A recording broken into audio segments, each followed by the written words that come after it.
麦わらの人を指示をくれ。はは。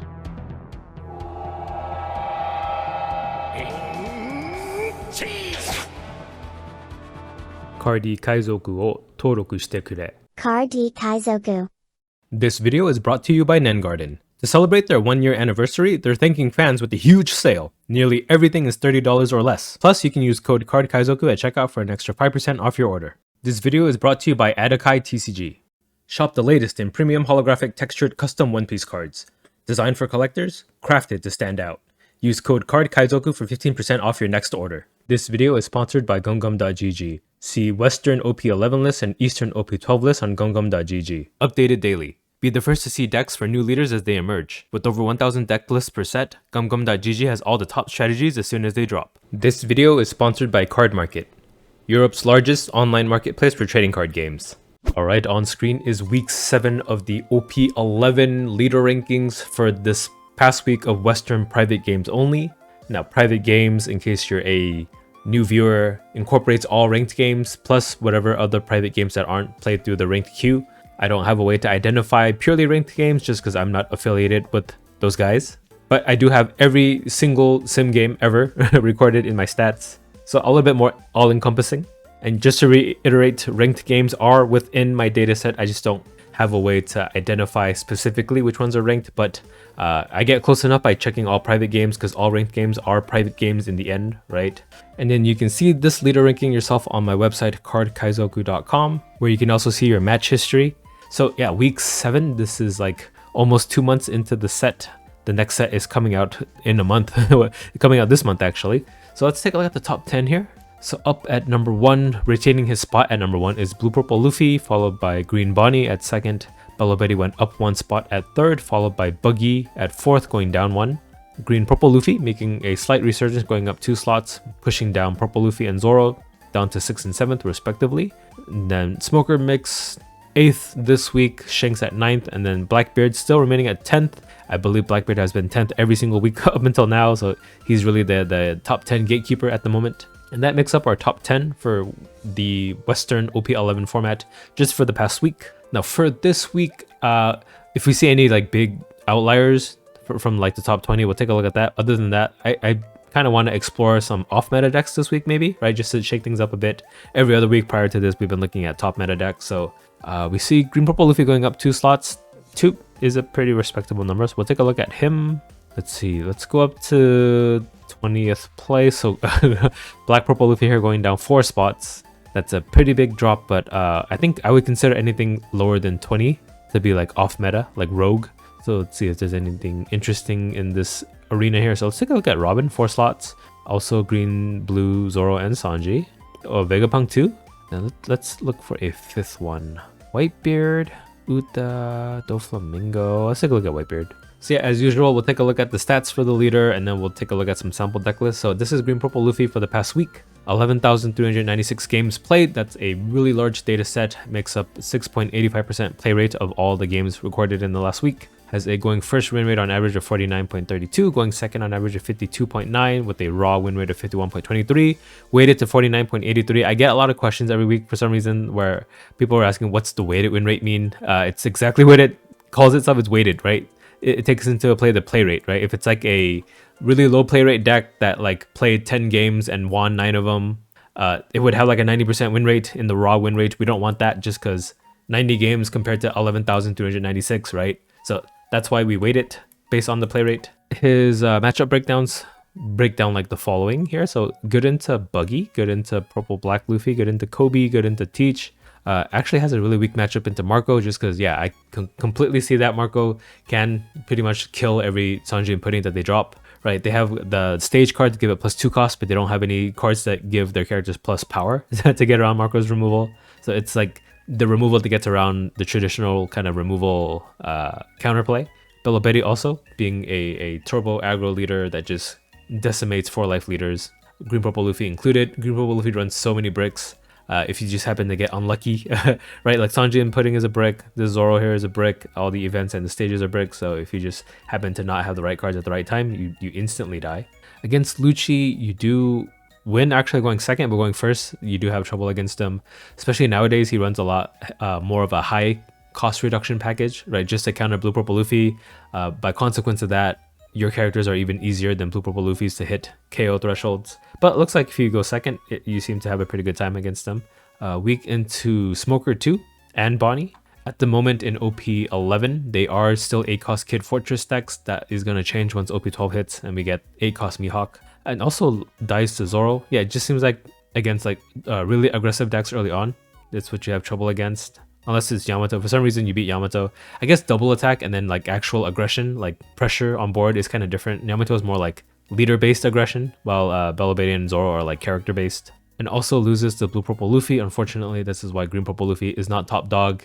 If Blue Purple Luffy gets banned or if he gets hit in some way and Green Purple remains unscathed, I do imagine Green Purple Luffy being a top meta deck again. Probably the top. I don't know if he does really well into Zoro, but that's for a future meta. We're looking at OP11 here. I had a lot to say. I guess I took a nap, so maybe I have so much energy. So let's take a look at his deck list. Some sample deck lists here. So I break it into these 4 categories here. Top overall, which takes into account the number of games played, the win rate, and then the number of people who played it. Unique pilots here. Most piloted, just the deck that had the most people play it for the week. Most played is just by sheer number of games. And then hidden gem. These are deck lists that take away the pilot score, right? It doesn't really care about how many people played the deck, just if it has a good win rate with respect to its number of games. But it looks like the top overall is the most piloted and the most played list here, right? With the hidden gem being the different one, the outlier here. Let's take a look at both of them. So let's open that up in my deck builder. This is something you can do on my website. Okay, so green, purple, Luffy, best overall deck list runs 1 Hody, that's spicy, 1 radio knife, spicy. Yeah, the fact that we're able to search so much. Oh, but these are not straw hat targets though, so you just have to hope you happen to draw into them. I don't know where I was going with that sentence. 1 electrical Luna, 1 gamma knife. Yeah, a lot of 1 of tech choices here. I do notice a lot of like top level pro players like to do like 1-off techs.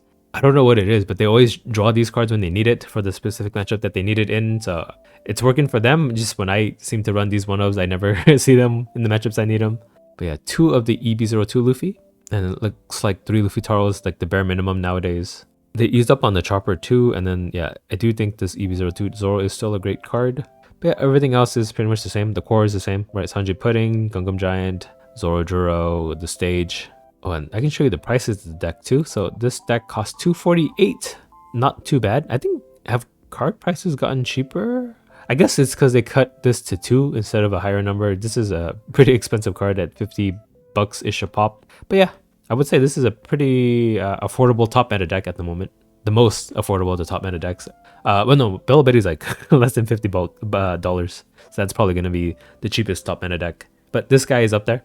And that was it for top meta, right? Oh, let's take a look at the hidden gem. Hidden gem, what makes it so special? Okay, so 1 Sanji, it runs 3 Frankies. Did the other deck run Frankie? 4 Frankies, okay.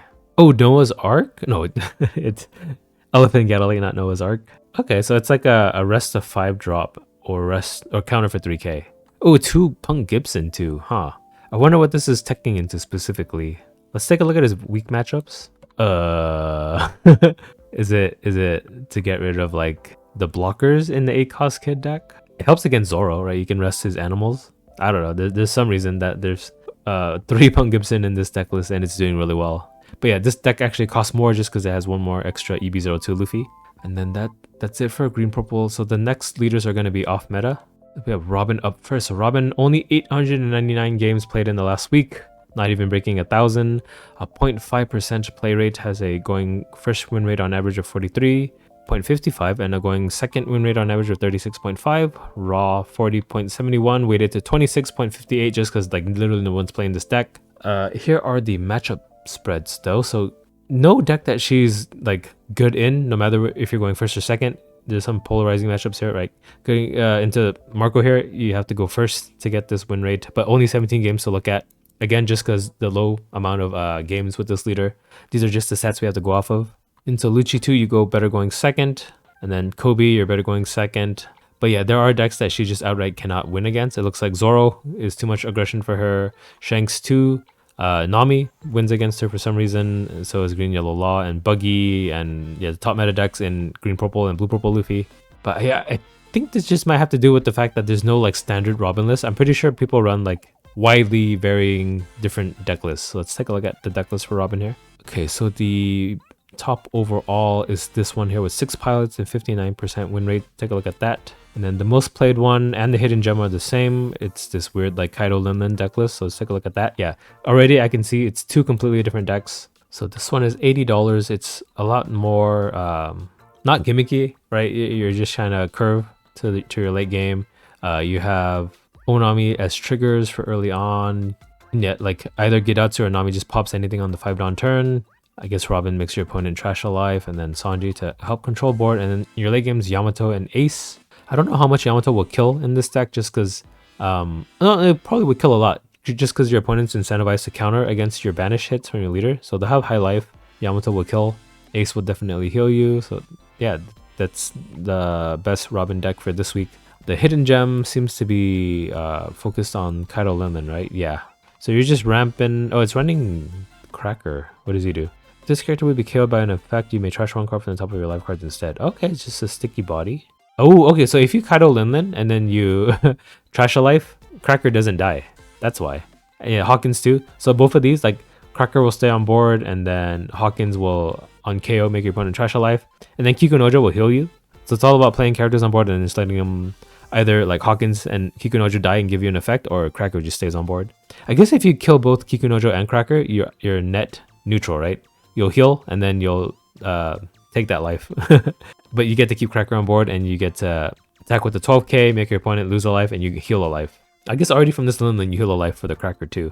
This sounds like a fun deck. And then in terms of consistency, it's just oh yeah, you have ramp off of to die for and your leader ability. So you get to 10 pretty quickly probably.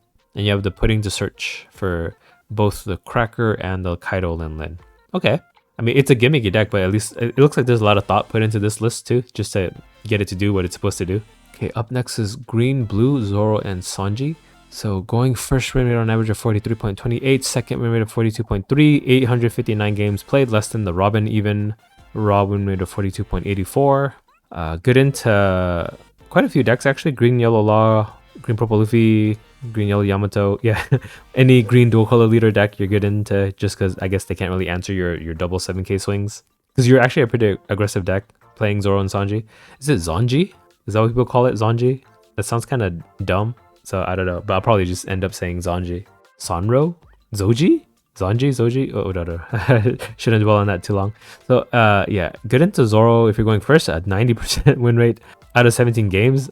I mean, it's a small sample size, but 90% is pretty crazy. What does it die to? It dies to all the top meta decks, right? And Lucci, you can't really evade it. His KO, I mean, Blue Purple Luffy just beats everybody. Nami, you have a decent chance going second, but yeah, Shanks, Buggy, Bonnie, even Bello Betty, even Purple Black Luffy beats it. So yeah, just wild matchup spreads all around. And yeah, you just lose to all the top meta decks. So let's take a look at his deck list. Okay, so for all 4 categories, it's the same deck list. 16 people played this deck list with a 50.8% win rate over 120 games. So let's take a look at it. Meander, is that a word? $186 for this deck. Runs a lot of chump blockers, 4 Bedges, 2 of the Law. I guess, does it matter? You could run reverse quantities of these 2. It runs the Fishman package with Vanderdecken, just because you could always bounce this back to your hand to play it again, to KO something just outright, just by trashing a Fishman type card from your hand. Let's see what Fishman it runs. It's Zio. Zio's a 2k. There's this Jinbei, which is a 2k as well. Is that it? Oh, Hody. That's enough for your Vanderdecken? I guess so, if they're having success with it. Yeah, in terms of the Primo double attack targets, because that's what his leader ability does, lets you untap a character with 7,000 power or less. You have Cavendish that lets you draw an extra card. You have Carrot that lets you freeze an extra target. You have Smoker who can banish every time it swings, so that's going to be really potent. What else? Oh, Weevil. I guess Weevil is just something to cheat out with the Mihawk, because with Mihawk you can cheat out another slash character with 4,000 power or less, which is, yeah, the Weevil or the Cavendish here. Then runs the VV, of course, just to draw you more cards. I'm just surprised about the number of Fishmen. Right, only 13 Fishmen here, according to the characteristic tracker here, counter here. But yeah, cool list. Might have to try it out. And up next is Vegapunk. So Vegapunk, 45.56% win rate on average going first. Second win rate of 51.2, so it does better going second. Actually above 50%. Only 762 games played. Let's see what he's good against. Good into Bella Betty, red blue Marco, good into Lucci, good into Zoro, but loses to purple Luffy, purple black. I mean, blue purple. I always mix these two colors up. I don't know why. I gotta think of different names for them. What? Nika Luffy and then Snake Man, right? I should just say that from now on. And then loses to Kobe, Green Yellow Law, Yamato, Shanks, Buggy. Buggy I understand just because the shoe buggy stops a lot of the cards in this deck, right? It stops the Lilith, it stops the Edisons and Frankies, but actually they run a lot of 5-drop, so it doesn't really outright stops them completely. But also I don't think it can outpace Buggy, right? Because he's gonna play 2 characters a turn. You'll play probably 2 characters a turn too, but you can't get rid of Buggy's bodies with the Egghead Luffy and the Nami just because of Mikroc. So eventually he'll get the 10 cost Buggies out. And bottom decking your guys means that you can't like Tusk hit the Quasar. With Irie Quasar help them back into your life off a trigger. Is it life? No, it goes out on board, right? Wait, we'll take a look at the deck list so I can see what that card does again. I kind of forgot. Okay, so the overall best deck list, 24 games, 66.7% win rate, 2 pilots. Let's take a look at that one. 2 people have played this deck. It could be the same person playing it on mobile and then on their phone. It's just based on, wait, I just said that twice. Mobile and then on desktop, right? Per device that you're playing on the sim, you get different unique device IDs. So it could actually be the same person. Let's see what they're running. Anything spicy? So 2 S snakes, OP08 S snake. This is something you can cheat out with your leader ability, right? Yes. So yeah, kind of delays your opponent from attacking, gives you turn to turtle up, right? Because again, this event is really tanky. You can play an Egghead type character from your trash, and it's usually this EB02 Vegapunk that can search top 5 as a blocker and then play out another Egghead type card from your hand, or from the top 5 search, to be exact. And then this Sanji is just a good blocker for the deck. It's not an Egghead or anything, it doesn't synergize too much with anything. And then yeah, removal in Nami and the Egghead Luffy hair. Yeah, everything else is pretty standard. The only spicy stuff is this S-Snake and then maybe the 2 Kid. I think Vegapunk used to run Kid before anyway. But yeah, everything else is his same turtly annoying package. Only 7 2Ks, that's incredibly low. Just relying on the amount of like triggers you can stack on your life and then like Shaka blockers and stuff. And then finally we have Newgate. So for the past week, 709 games. First win rate of 47.9, second win rate of 41, so you better going first. Good into Reiju, Buggy, Blackbeard, weak into Zoro, Lucci, Bonnie, Blue Purple Luffy, everything, basically. I'm pretty sure like there's only one guy who ever tops with this, but he can top with it, so he's got something, right? Newgate, I mean. It's just that nobody can figure out how to play him, except for that one guy. Let's see. Okay, so all 4 categories are the same deck list, so we'll just take a look at it. Okay, so 4 Chomp Blocker Choppers, 2 Rogers, because you do kind of go to 0 yourself anyway, so just get that unblockable setup when you're going for lethal swings. Ace for Rush. Izo's pretty good too, right? Yeah, it turns a lot of your 24 non-counter cards into 2k counter. So that's great at hand fixing. Ooh, runs 2 Lime Juice just to get around blockers too. So really aggressive deck it looks like. Just due to the fact that you have this 3-cost 6k attacker, you have this rush attacker, you have this rush attacker, you have this rush attacker, and this rush attacker. What I noticed right off the bat is no 9-beard. It's not a 9-beard deck. It's just a kill your opponent kind of deck. But still runs 4 Radical Beams. So there's still some turtling going on. It's just not relying on the 9-cost Whitebeard making you an 8k base. I think 4 Mole Pistols is pretty interesting too. You're hoping to get it off trigger. Because yeah, if you have either like, well, any of these characters, right? Chopper's a 6k. No, Sanji's not. But Ace, Luffy, Izo, this Ace. If you ever trigger this Mole Pistol, it's always going to kill a 7k. That's really, really strong.